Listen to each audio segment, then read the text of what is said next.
છોકરાઓ, આજથી આપણે એક નવા ચેપ્ટરની શરૂઆત કરીએ. હવે ચેપ્ટર જોવા જઈએ તો એકદમ ઇઝી છે, સાથે સાથે થિયરિટિકલ ચેપ્ટર છે. મીન્સ કે આ ચેપ્ટરમાં તમારે કોઈ દિમાગ લગાવવાનું નથી. બસ જે વસ્તુ બુકમાં આપેલી છે એ થિયરી મીન્સ કે મેમરાઇઝ કરીને તમારે એક્ઝામમાં લખવાનું હોય છે. એટલે કે ટોટલી ચેપ્ટર થિયરી બેઝ છે. એમાં કોઈ જાતની કેલ્ક્યુલેશન હોતી નથી ને સાથે સાથે એવું કંઈક વસ્તુ આની અંદર આવતું નથી કે તમારે વિચારવું પડશે. તો ચેપ્ટર ઓલ ઓવર એકદમ સિમ્પલ અને ઇઝી છે. હવે બોર્ડની એક્ઝામની જો વાત કરીએ તો આ ચેપ્ટરમાંથી બોર્ડની એક્ઝામની અંદર 4 માર્ક્સનું પૂછાય છે. 2 માર્ક્સનો ક્વેશ્ચન પૂછાય છે, સાથે સાથે 2 MCQ પૂછાતા હોય છે. આઈડિયા આવે છે? તો મોટે ભાગે કયા ક્વેશ્ચન વારંવાર પૂછાય છે એ પણ જ્યારે આવશે ક્વેશ્ચન હું તમને સમજાવવા ત્યારે હું તમને કહેતો જવા કે ભાઈ આ ક્વેશ્ચન એક્ઝામમાં પૂછાય છે. તો ચેપ્ટર બહુ ઇઝી ચેપ્ટર છે, કંઈ બહુ ધાર નથી મારવાની. એમાં હું જે ચેપ્ટરની વાત કરી રહ્યો છું એ ચેપ્ટર છે ચેપ્ટર નંબર 6, ચેપ્ટર નંબર 6 અને નામ છે તત્વોના અલગન. શબ્દ લખીએ છીએ આપણે, તત્વોના અલગીકરણના સામાન્ય સિદ્ધાંતો. તત્વોના અલગીકરણના સામાન્ય સિદ્ધાંતો અને પ્રક્રમો એટલે કે પદ્ધતિઓ. તો આ છે આપણું ચેપ્ટર. ઓકે, ચાલો હવે સૌથી પહેલા સમજીએ આપણે 11 સાયન્સમાં ફરીથી પાછા જઈએ અને યાદ કરીએ. તો હાલમાં શબ્દ બોલું છું, હાલમાં 134 જેટલા તત્વો આવેલા છે અથવા શોધાઈ ગયેલા છે એવું આપણે સમજીને ચાલીએ. કેટલા છે? 134 તત્વો. તો આ જે 134 તત્વો છે એ તત્વો એમાં ઘન પણ આવી શકે, પ્રવાહી પણ આવી જશે અને સાથે સાથે વાયુ પણ આવી જશે. આ જ તત્વો ભાઈ ધાતુ તરીકે બી અસ્તિત્વ ધરાવી શકે, અધાતુ તરીકે બી અસ્તિત્વ ધરાવી શકે અથવા અર્ધ ધાતુ તરીકે પણ અસ્તિત્વ ધરાવી શકે છે.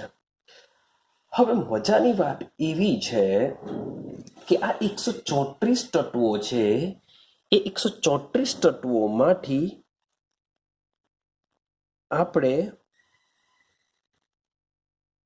કેટલાક તત્વોને જ મુક્ત અવસ્થામાં મેળવી શકીએ છીએ, મુક્ત અવસ્થામાં મળે છે એવું આપણે શબ્દ બોલીએ.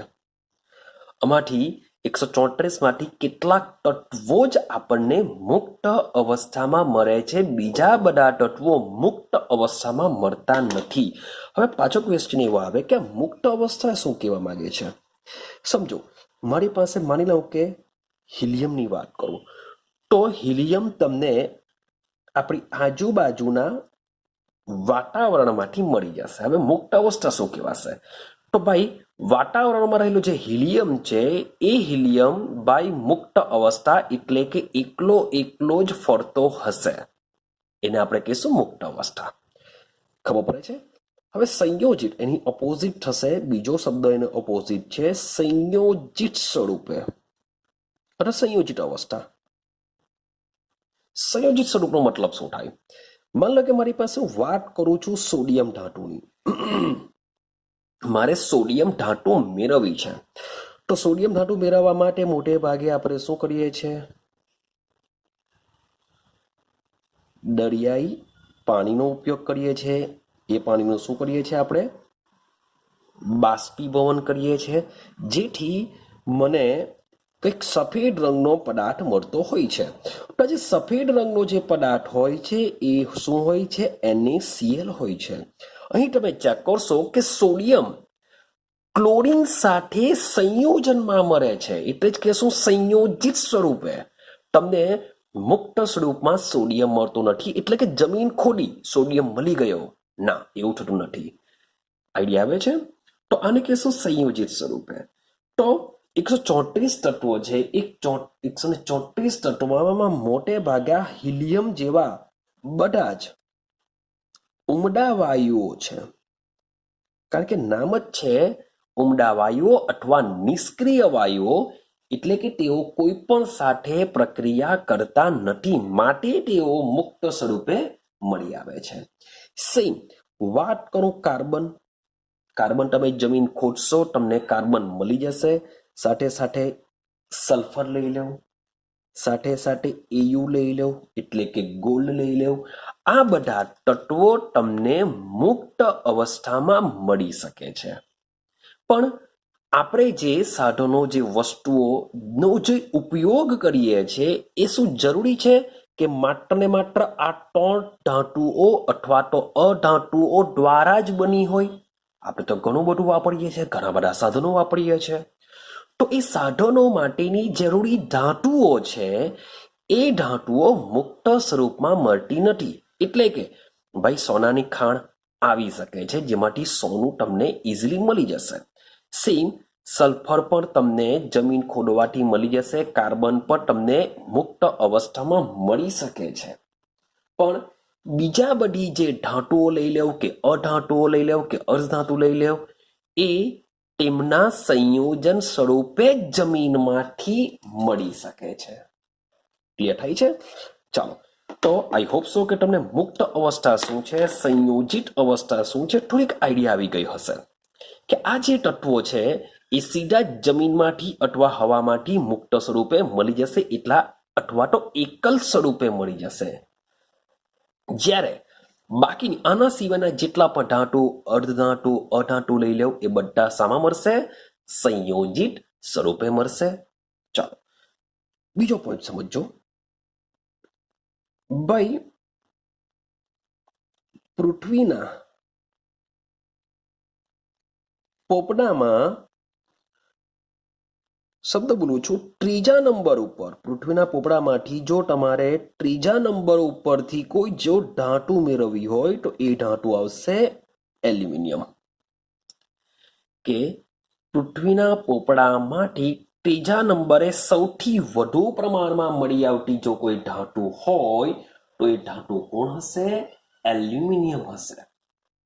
એટલે કે પૃથ્વીના પોપડાની અંદર તમને એલ્યુમિનિયમ ઘણું બધું વધારે પ્રમાણમાં મળી આવશે. એ તમને બીજું મેં તમને પહેલા જ કીધું કે આ જે બી હવે વાત કરીશું એ મુક્ત અવસ્થામાં મળતી નથી, એ શું કરશે? સંયોજિત અવસ્થામાં મળશે. તો આ જે એલ્યુમિનિયમ છે એ એલ્યુમિનિયમ કયા કયા સ્વરૂપે મળી શકે? તો ભાઈ એઝ અ અબળક સ્વરૂપે હોઈ શકે, માટી સાથે પણ તે હોઈ શકે છે, અગ્નિકૃત ખડકો, અગ્નિકૃત ખડકોમાં પણ તે હોઈ શકે છે. પછી જેમ સ્ટોન, શબ્દ બોલું છું, જેમ સ્ટોન વગેરે સ્વરૂપમાં પણ તે મળી શકે છે. ત્યાર પછી વાત કરીએ માણેકમાં પણ તે મળી આવશે. સાથે સાથે શબ્દ બોલું છું નીલમ, શું બોલું છું? નીલમ, અથવા તો એને બીજો શબ્દ બોલું છું સેફાયર. તો માણેક અથવા તો નીલમ સ્વરૂપે પણ તે મળી આવે છે. હવે મોટે ભાગે આમાં એક MCQ નીકળી આવતો હોય છે, એ તમારે યાદ રાખવાનો છે. તો માણેક અને નીલમ અથવા તો સેફાયર, આ બંને કોણ છે? એલ્યુમિનિયમ આમાંથી મળી આવે છે. તો કોની અશુદ્ધિઓ છે એ તમારે યાદ રાખવાનું છે. તો આ જે માણેક છે એ ક્રોમિયમની અશુદ્ધિ છે. એ શાની અશુદ્ધિ છે? ક્રોમિયમની અશુદ્ધિ છે, એ તમારે યાદ રાખવાનું છે. અને સાથે સાથે જે નીલમ છે એ કોબાલ્ટની અશુદ્ધિ છે, જે એઝ અ MCQ તરીકે નીકળી આવે છે. તો માણેકમાં કઈ અશુદ્ધિ છે? ક્રોમિયમની અશુદ્ધિ છે. અને નીલમમાં કઈ અશુદ્ધિ છે? એઝ અ કોબાલ્ટની અશુદ્ધિ આવેલી હોય છે. ક્લિયર થાય છે? તો અહીં જેટલા પણ મેં એક્ઝામ્પલ લખેલા છે એ બધા જ એક્ઝામ્પલોમાં એલ્યુમિનિયમ આવેલું હોય છે. આઈડિયા આવે છે? સેમ એક બીજો સેન્ટેન્સ આપણે હું તમને કહું તો મેં એલ્યુમિનિયમ ત્રીજા નંબર પર વાત કરી. સેમ ભાઈ પૃથ્વીના પોપડામાં બીજા નંબર ઉપર મળી આવતી જે ધાતુ છે એ ધાતુ છે આપણી આયન એટલે કે લોખંડ. ક્લિયર છે? બીજા નંબર પર કોણ મળી આવશે? લોખંડ મળી આવશે. ચાલો, તો એનો મતલબ એમ થાય કે લોખંડની પણ શું હશે? ઘણા બધા માંથી આપણે લોખંડ મળી આવશે. ચાલો, હવે એક નવો શબ્દ સમજવાનો પ્રયત્ન કરીએ.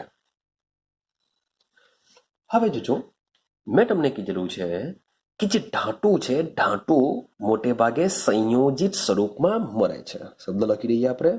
તમે ધાતુ લઈ લેવ કે અધાતુ લેવ, ધાતુ કે અધાતુ શું કરશે ભાઈ? અર્ધાતુ બી લઈ લેજો. ચાલો લખી દઈએ આપણે અર્ધાતુ. આ બધા શું કરશે? સંયોજિત સ્વરૂપમાં મળશે. તો આ જે ધાતુ, અધાતુ અથવા તો અધાતુ જે પણ છે એ બધા શામાં મળશે? સંયોજિત સ્વરૂપમાં મળતી હોય છે. તો આ જેની પણ આ સંયોજિત સ્વરૂપમાં મળતી હોય છે, આ સંયોજિત સ્વરૂપને કહેવામાં આવે છે તેની ખનિજ. શું કહેવામાં આવશે? એની ખનિજ કહેવામાં આવશે. હું એવું નથી કહેતો, માની લો કે મારી પાસે સોડિયમ છે તો એની ખનિજ લઈ લો NaCl, રોક સોલ્ટ એને કહેવામાં આવે છે. રોક સોલ્ટ NaCl. તો સોડિયમની આ ખનિજ છે NaCl. હવે કોઈ બીજું પણ હોઈ શકે. માની લો કે બીજું એક સમજણ લઉં Na2CO3. તો આ પણ સોડિયમની ખનિજ કહેવાશે. તો એવું સંયોજિત સ્વરૂપ કે જેમાંથી આપણે એ ધાતુ રહેલી હોય તો એ ધાતુની શું કહેવામાં આવે છે? ખનિજ કહેવાશે. ખબર પડે છે? માની લો કે એક્ઝામ્પલ તરીકે લઈ લો કે Mg2CO3. તો આને સોડિયમની ખનિજ કહેવામાં નહીં આવે. કેમ નહીં આવે? કારણ કે અહીં મેગ્નેશિયમ છે, કાર્બન છે, ઓક્સિજન છે, આ 3 તત્વ છે. માટે તમે આને સોડિયમની ખનિજ નહીં કહી શકો. આની વાત કરીએ તો આમાં સોડિયમ છે, કાર્બન બી છે, ઓક્સિજન પણ છે. હા, તમે આને કાર્બનની ખનિજ બી કહી શકો, સોડિયમની ખનિજ બી કહી શકો, ઓક્સિજનની ખનિજ પણ છે એવું કહી શકો છો. કેમ? કારણ કે એ ખનિજમાં એ સંયોજિત સ્વરૂપની અંદર એ ધાતુ આવેલી છે. તો તમારા સંયોજિત સ્વરૂપની અંદર જે પણ તત્વો હશે એ તત્વોની ખનિજ તમે બોલી શકો છો. અહીં તમે મેગ્નેશિયમની ખનિજ છે એવું કહી શકો છો. આટલું ક્લિયર થયું? ખનિજ કોને કહેવાશે? હવે જોજો, આ જે બી ખનિજની વાત કરીએ છીએ, ખનિજમાં મેં તમને શું કીધું? જે પણ તત્વ અંદર જોવા મળતું હશે એની ખનિજ કહેવાય. જે પણ તત્વ જોવા મળતું હોય તેની ખનિજ કહેવાશે. આટલું ક્લિયર? ચાલો એક એક્ઝામ્પલ લઈને સમજીએ. Al2SO4 એ માની લે કે આવું આપણી પાસે ખનિજ છે. તો અહીં તમને તત્વો કોણ દેખાય છે? એલ્યુમિનિયમ દેખાય છે, સલ્ફર દેખાય છે, ઓક્સિજન દેખાય છે. તો આ એલ્યુમિનિયમની બી ખનિજ કહી શકાય, સલ્ફરની પણ ખનિજ કહી શકાય, ઓક્સિજનની પણ ખનિજ કહી શકાય છે. આઈડિયા આવે છે? તો સમજો કે જેટલી પણ ખનિજ હશે તો એ ખનિજમાં રહેલી ધાતુ છે, ખનિજમાં રહેલી જે ધાતુ છે એ ધાતુનું પ્રમાણ વધુ હોઈ શકે અથવા ન પણ હોઈ શકે. આપણી પાસે જે ખનિજ હશે એ ખનિજમાં જે ધાતુ આવેલી હશે એ ધાતુનું પ્રમાણ વધારે હોઈ પણ શકે અથવા તો ન પણ હોઈ શકે. જેમ કે માની લો કે એલ્યુમિનિયમની આપણે ખનિજની વાત કરીએ. આપણે વાત કરીએ છીએ એલ્યુમિનિયમ. ખનિજ. ચાલો હવે વાત કરું છું એલ્યુમિનિયમની ખનિજ. તો એલ્યુમિનિયમની ખનિજ કઈ કઈ છે? તો ભાઈ બોક્સાઇટ છે. શું છે? બોક્સાઇટ છે. પછી ક્રેઓલિનાઇટ છે. હવે તમે કહેશો ઉપટાઓ આવ્યું જ નહીં હતું, ક્રેઓલિનાઇટ. તો આ જે ક્રિઓલિનાઇટ છે એ માટી છે, જે આપણે લખેલું છે માટી, ત્યાં ક્રિઓલિનાઇટ છે. ચાલો તો સમજો આ બેના એક્ઝામ્પલ સમજો. આ પણ એલ્યુમિનિયમની ખનિજ છે, આ પણ એલ્યુમિનિયમની ખનિજ છે, એટલે કે બંનેમાં એલ્યુમિનિયમ આવેલું છે. પરંતુ મોટે ભાગે એલ્યુમિનિયમને મેળવવા માટે, ચલો બંનેના અણુસૂત્ર બી તમને કહું તો આનું અણુસૂત્ર થશે AlOX OH 3 - 2x. એટલે કે ઓક્સિજનનું પ્રમાણ કેવું હોય છે? થોડુંક અનબેલેન્સિંગ હોય છે. માટીની વાત કરીએ, ક્રેઓલિનાઇટની વાત કરીએ તો એનું અણુસૂત્ર છે Al2OH4 Si2O5 સ્વરૂપે તમને જોવા મળશે. તો સમજો આમાં પણ તમને એલ્યુમિનિયમ મળશે, અહીં પણ તમને એલ્યુમિનિયમ મળશે. પણ ક્રેઓલિનાઇટમાંથી જો તમે એલ્યુમિનિયમ મેળવવાનો પ્રયત્ન કરો તો એલ્યુમિનિયમ ધાતુનું પ્રમાણ તમને કેવું મળશે? ખૂબ જ ઓછું મળશે. જ્યારે બોક્સાઇટ ખનિજમાંથી ધાતુ મેળવવાનો જો પ્રયત્ન કરો તો તમને એલ્યુમિનિયમ ધાતુ કેવી મળશે? વધુ મળશે. તો સીધી સિમ્પલ વસ્તુ છે કે અહીં જો તમે એલ્યુમિનિયમ, આ જે ખનિજ છે એ ખનિજનો ઉપયોગ કરીને, ક્રેઓલિનાઇટનો ઉપયોગ કરીને જો તમે એલ્યુમિનિયમ મેળવવા માંગશો તો એનું પ્રમાણ કેવું મળશે? ઓછું મળશે. અથવા તો કોઈ કન્ડિશનમાં એવું પણ થઈ શકે કે તમે જેટલો ખર્ચો કરો છો ધાતુ મેળવવા માટે ને એ ધાતુ એટલા પ્રમાણમાં મળશે પણ નહીં. તમે એને વેચવા જશો તો જેટલો ખર્ચો છે એટલો ખર્ચો પણ આ એલ્યુમિનિયમ આપી શકતું નથી. માટે એલ્યુમિનિયમ મેળવવા માટે ક્રેઓલિનાઇટ ખનિજનો ઉપયોગ થતો નથી, કારણ કે એનું પ્રમાણ કેવું હોય છે? ખૂબ જ ઓછું હોય છે.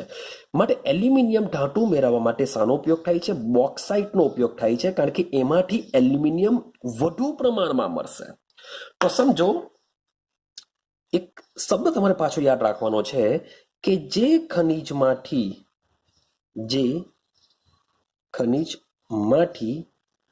જે ધાતુ મેળવવા માંગતા હોય તે ધાતુનું પ્રમાણ વધુ હોય તો આવી ખનિજને, શબ્દ છે કાચી ધાતુ, અથવા તો એને કહેવામાં આવે છે અયસ્ક. યાદ રાખજો આ શબ્દ. શું કહેવામાં આવે છે? એને કાચી ધાતુ અથવા તો અયસ્ક કહેવામાં આવે છે. એટલે હું ના નથી પાડતો કે આ જે બે છે એ બંને જ એલ્યુમિનિયમની ખનિજ છે, કારણ કે એમાં એલ્યુમિનિયમ દેખાય છે એટલે તો ખનિજ તો કહેવાશે જ. પરંતુ આ બંને જે એલ્યુમિનિયમની ખનિજ છે એમાંથી એલ્યુમિનિયમ આમાં ખૂબ જ ઓછું પ્રમાણમાં મળે છે, એ સારું નહીં કહેવાય. બોક્સાઇટમાંથી એલ્યુમિનિયમ વધારે પ્રમાણમાં મળે છે, માટે આ બોક્સાઇટ ખનિજનો ઉપયોગ એલ્યુમિનિયમ મેળવવા માટે કરી શકાય છે. માટે આવી ખનિજ કે જેમાંથી આપણે ધાતુ મેળવવા માંગતા હોય, તે ધાતુ વધુ પ્રમાણમાં મળતી હોય, તો આવી ખનિજને આપણે શું કહેશું? કાચી ધાતુ. આ એલ્યુમિનિયમની શું કહેવાશે? કાચી ધાતુ કહેવાશે. અને કાચી ધાતુ નહીં કહેવાશે, અને એલ્યુમિનિયમની ખનિજ કહેવાશે. આને બી ખનિજ તો કહેવાશે. પણ જે ખનિજમાંથી આપણે ધાતુ મેળવી શકતા હોય, જે ખનિજમાંથી આપણે ધાતુ મેળવી તો શકતા હોય પરંતુ વધુ પ્રમાણમાં મેળવી શકતા હોય, તો એ ખનિજને તે ધાતુની કાચી ધાતુ અથવા તો શું કહેવામાં આવે છે?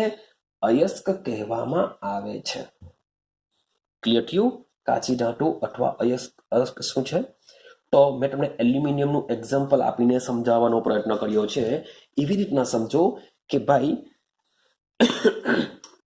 જુદી જુદી ધાતુઓ માટે આ જે ખનિજો છે, કાચી ખનિજ, તો એ જે ખનિજ છે, ખનિજ તો ઘણી બધી હશે, પણ દરેક ખનિજમાંથી આપણે ધાતુ જે મેળવવા માંગીએ છીએ એનું પ્રમાણ બધામાં એક સરખું હોતું નથી, જુદું જુદું હોય છે. તો જે ખનિજમાંથી આપણે ધાતુ વધારે પ્રમાણમાં મળશે એ ખનિજને તે ધાતુની શું કહેવામાં આવશે? અયસ્ક અથવા કાચી ધાતુ કહેવામાં આવશે. ક્લિયર થાય છે? સમજો મારી પાસે AX BY CZ, માની લો કે આવું કોઈ ખનિજ છે, મેં બનાવવાનો પ્રયત્ન કર્યો છે, જેમાં એના 50% છે, બીના 20% છે, સીના 10% છે. તો સૌથી પહેલા આ એની ખનિજ પણ કહેવાય, બીની ખનિજ પણ કહેવાય, સીની ખનિજ પણ કહેવાય. પરંતુ કાચી ધાતુ કોની કહેવાશે? એની કહેવાશે. કેમ? કારણ કે આમાં એનું પ્રમાણ કેવું છે? વધારે છે, મને એ વધુ પ્રમાણમાં મળી શકે છે. હવે કોઈક બીજી લેવું, સેમ AX BY CZ. હવે એનું પ્રમાણ 10% લઈ લઉં, સીનું પ્રમાણ 50, ચાલો 60% લઈ લઈએ, આનું 5% લઈ લઈએ. તો આ જે ખનિજ છે એ એની પણ કહેવાય, એની ખનિજ બી કહેવાશે, બીની ખનિજ બી કહેવાશે, સીની ખનિજ પણ કહેવાશે.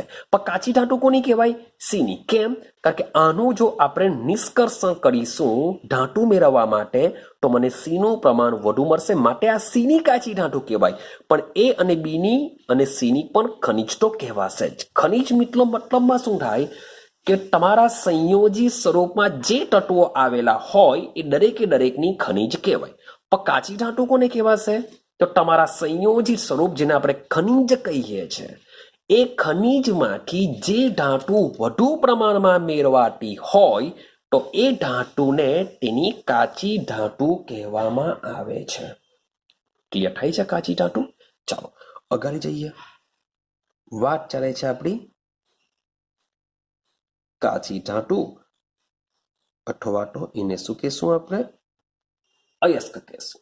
ચાલો હવે સમજો કે આપણી પાસે આપણે જે કાચી ધાતુ અથવા અયસ્કની વાત કરીએ છીએ, આ કાચી ધાતુ અથવા તો અયસ્ક મોટે ભાગે તેના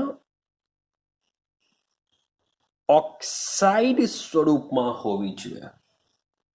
આ જે કાચી ધાતુ છે એ શું હોવી જોઈએ? મોટા ભાગે તેના ઓક્સાઇડ સ્વરૂપમાં હોવી જોઈએ. એક્ઝામ્પલ તરીકે તમે લઈ શકો છો કે આયનની કાચી ધાતુ, જો શબ્દ લખી દીધેલો છે મેં કાચી ધાતુ, એટલે કે એમાંથી આપણે આયન મેળવી શકીએ છીએ. તો આ જે આયનની જે કાચી ધાતુ તમે લઈ શકો છો, તમે લઈ લો હેમેટાઇટ લઈ લો, મેગ્નેટાઇટ લઈ લો. હેમેટાઇટ, તો હેમેટાઇટનું જો તમને અણુસૂત્ર કહું તો છે Fe2O3. ચલો મેગ્નેટાઇટની વાત કરીએ Fe3O4. તમે ચેક કરશો આ બંને શું છે? ઓક્સાઇડ સ્વરૂપે જ છે. ક્લિયર થાય છે? બીજી એક આયનની ખનિજ છે આયન પાયરાઇટ્સ. તો બીજી એક ખનિજ છે આયન પાયરાઇટ્સ. તો આયન પાયરાઇટ્સની જો વાત કરું તો આયન પાયરાઇટ્સની અણુસૂત્ર થાય FeS2. તમે ચેક કરશો કે અહીં જે કાચી ધાતુ છે એ સલ્ફર ધરાવે છે.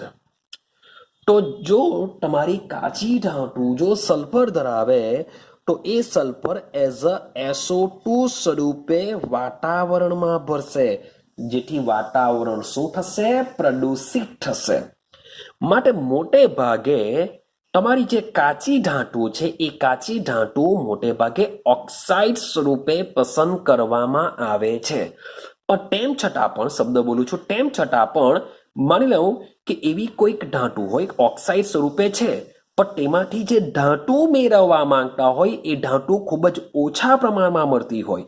પરંતુ આવી જે સલ્ફર ધરાવતી કાચી ધાતુ છે કે જેમાંથી ધાતુ વધારે પ્રમાણમાં મળતી હોય છે, તેવી કન્ડિશનમાં સલ્ફરયુક્ત કાચી ધાતુનો પણ ઉપયોગ કરવામાં આવતો હોય છે. ક્લિયર થાય છે? તો આઈ હોપ સો કે આટલે સુધી તમારું ક્લિયર થયું હોય. આપણે આગળની વસ્તુ સમજવાનો પ્રયત્ન કરીએ. ચાલો હવે આગળની વસ્તુને સમજવાનો પ્રયત્ન કરજો. મીન્સ કે મારે જો ધાતુ મેળવવી હશે તો મારે કોનો ઉપયોગ કરવો પડશે? કાચી ધાતુ અથવા તો અયસ્કનો ઉપયોગ કરવો પડશે. તો જોજો, ધાતુનું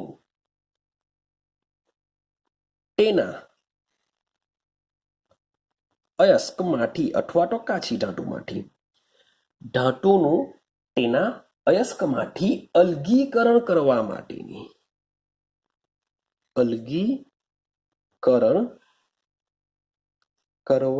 માટેની સંપૂર્ણ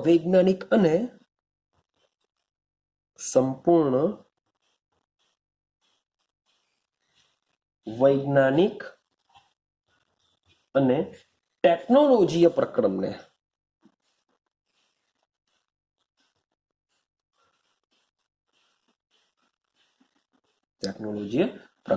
ધાતુ કર્મ વિધિ કહે છે.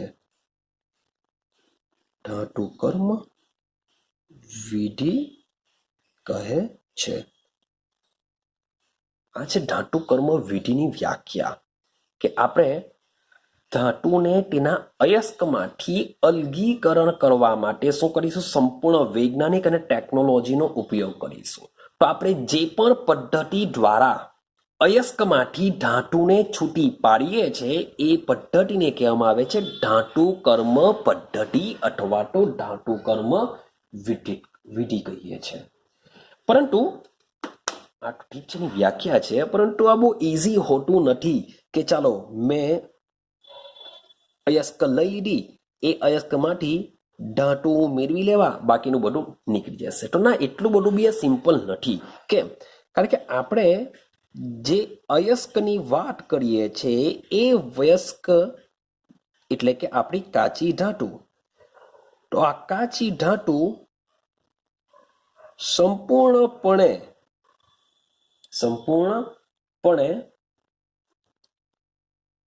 ઈચ્છિત પદાર્થો ધરાવતી હોઈ પણ શકે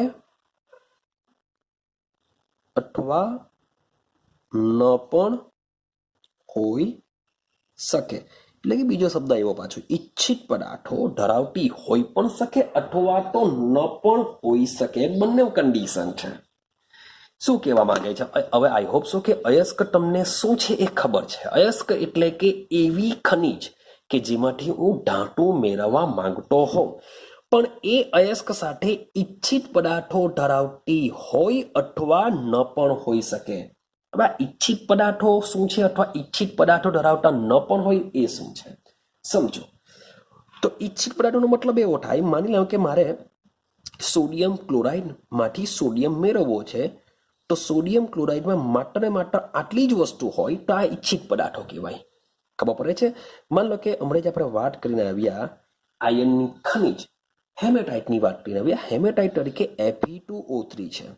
તો Fe2O3 સાથે બીજું કંઈ જ નહીં જોડાયું હોય તો આને ઈચ્છિત પદાર્થો કહેવાશે. પરંતુ આ જ Fe2, આને શું કહેશું આપણે? ઈચ્છિત પદાર્થો, કારણ કે એની સાથે કંઈ છે જ નથી. પણ આ જ Fe2O3 ની સાથે માટી, રેતી, અન્ય અશુદ્ધિ જો આવેલી હોય તો આને અનિચ્છનીય પદાર્થો કહેશું. માટી, રેતી, અન્ય આ જે બધી અશુદ્ધિઓ છે જે આની સાથે છે તેને આપણે શું કહેશું? અનિચ્છનીય પદાર્થો કહેવામાં આવે છે. અને આ અનિચ્છનીય જે પદાર્થો છે એ પદાર્થોને શબ્દ આપવામાં આવ્યો છે ગેંગ. શબ્દ શું છે? ગેંગ. કે તમારી કાચી ધાતુ સાથે જો માટી, રેતી અથવા અન્ય અશુદ્ધિ જો આવેલી હોય, હાજર હોય, તો એ અન્ય અશુદ્ધિને આપણે શું કહેશું? ગેંગ કહેશું. ક્લિયર થાય છે? તો એનો મતલબ એમ થાય કે સૌથી પહેલા આપણે માટી, રેતી, અન્ય અશુદ્ધિને પણ દૂર કરવી પડશે, પછી આ રીતના એનું ફોર્મ કરવું પડશે ને પછી આપણે ધાતુ મેળવી શકીએ. તો શોર્ટ એન્ડ સિમ્પલ કે ધાતુઓનું, શબ્દ બોલું છું, ધાતુઓનું તેના અયસ્કમાંથી, ધાતુઓનું તેના અયસ્કમાંથી કેટલાક સિદ્ધાંતો દ્વારા અથવા સિદ્ધાંતનો ઉપયોગ કરીને ધાતુ મેળવાય છે. ધાતુઓનું તેના અયસ્કમાંથી કેટલાક સિદ્ધાંતોનો ઉપયોગ કરીને આપણે શું કરીએ છીએ? ધાતુ મેળવવામાં આવે છે. તો અયસ્કથી લઈને જે ધાતુ મેળવવાની છે તો એના માટેના મુખ્ય 3 તબક્કા છે. યાદ રાખજો, મુખ્ય 3 તબક્કાઓ છે. તો આપણે કોઈ પણ ધાતુ મેળવવા માંગતા હોય તો અયસ્કમાંથી ધાતુ મેળવવા માટેના મુખ્ય 3 તબક્કાઓ છે. આ 3 તબક્કાઓ પર જ આપણું આખું ચેપ્ટર રચાયેલું છે. પહેલું છે કાચી ધાતુ અથવા તો અયસ્કનું કરીશું સંકેન્દ્રીકરણ. શું કરીશું? સૌથી પહેલા કાચી ધાતુ અથવા અયસ્કનું સંકેન્દ્રીકરણ. બીજો પોઈન્ટ, હવે સંકેન્દ્રીકરણ થઈ ગયેલું છે માટે એ કાચી ધાતુને કહેશું સંકેન્દ્રિત. કાચી ધાતુ શબ્દ છે સંકેન્દ્રિત કાચી ધાતુમાંથી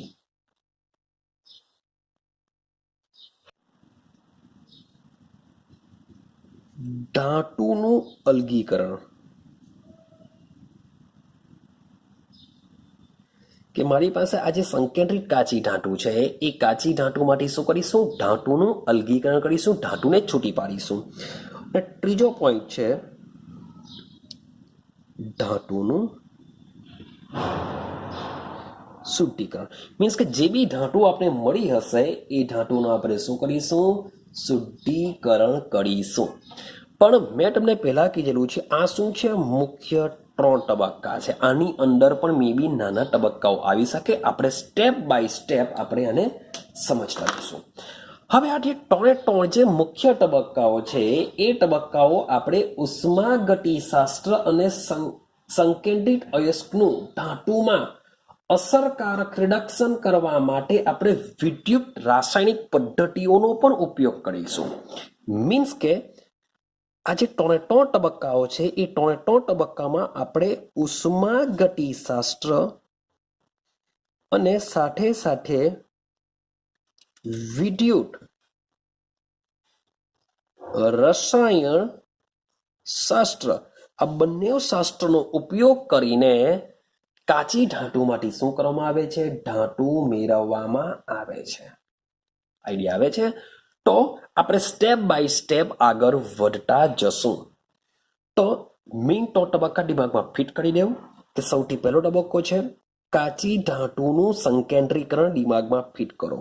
પહેલા શું કરીશું? કાચી ધાતુનું સંકેન્દ્રીકરણ કરીશું. તેને કહેશું આપણે સંકેન્દ્રિત કાચી ધાતુ. તો સંકેન્દ્રિત કાચી ધાતુમાંથી શું કરીશું? ધાતુને છૂટી પાડીશું આપણે, એટલે કે ધાતુ મેળવીશું. અને લાસ્ટ પોઈન્ટમાં ધાતુનું શુદ્ધિકરણ કરીશું. પણ કહી રાખું, જે સંકેન્દ્રીકરણ છે એના 4 તબક્કાઓ આપેલા છે. મીન્સ કે 4 જુદી જુદી પદ્ધતિઓ આપેલી છે. તો એ બધી વાત પછી કરીશું. સંકેન્દ્રિત કાચી ધાતુમાંથી ધાતુનું અલગીકરણ કેવી રીતના કરવામાં આવે છે એની વાત પણ પછીના વિડીયોમાં કરીશું. અને લાસ્ટ ધાતુનું શુદ્ધિકરણ આપણે કરીશું. ક્લિયર થાય છે? તો જોવા જઈએ તો બહુ ઇઝી ચેપ્ટર છે. કંઈ એમાં બહુ ધાર નથી મારવાની. મીન્સ કે ઇઝી તમે 2 માર્ક્સ મેળવી શકો છો. ક્લિયર થાય છે? તો આજના દિવસે હું માત્ર ને માત્ર થોડીક બેઝિક ઇન્ફોર્મેશન, મીન્સ કે તમે આ ચેપ્ટરને જો સમજવું હોય તો સૌથી પહેલા આપણા વિડીયોમાં જેટલા પણ હું શબ્દ બોલ્યો છું, ભાઈ ખનિજ શું છે, કાચી ધાતુ અથવા અયસ્ક શું છે, પછી કેવી રીતના મેળવીશું, એ બધી જ વસ્તુ તમારે યાદ રાખવી પડશે. તો એ ખબર પડશે તો જ તમે ધીમે ધીમે ચેપ્ટરને સમજી શકશો. તો આજના માટે હું આટલું જ રાખું છું. એક નાનો અમથો વિડીયો છે અને બરાબર સમજી લેવું. તો નેક્સ્ટ વિડીયોમાં આપણે વાત કરીશું સંકેન્દ્રીકરણ એટલે કે કાચી ધાતુનું સંકેન્દ્રીકરણ કરવા માટેની જે 4 પ્રોસેસ છે એ ચાર પ્રોસેસને આપણે એક સાથે સમજવાનો પ્રયત્ન કરીશું ને ખૂબ જ ઇઝી છે. તેમાંથી એક પ્રોસેસ ઓલરેડી તમે ધોરણ 10માં સમજીને આવ્યા છો. તો તમને એમ થશે ચાલ ભાઈ હાઈસ એક સિસ્ટમ એક પદ્ધતિ તો મારે ઓછી કરવાની, કારણ કે એમાંથી બી MCQ નીકળે છે અથવા 2 માર્ક્સનો ક્વેશ્ચન પૂછી શકાય છે. તો એક પ્રોસેસ તમને સારું લાગશે કે ચાલ ભાઈ એક પ્રોસેસ તમારી ઓછી કરવી પડશે વાંચવા માટે. તો જ્યારે સમજીશું ત્યારે તમને આઈડિયા આવી જશે કે હા તો ચાલી ગયેલું છે, ઇઝી છે. ક્લિયર? તો મળીશું આપણે નેક્સ્ટ વિડીયોની અંદર.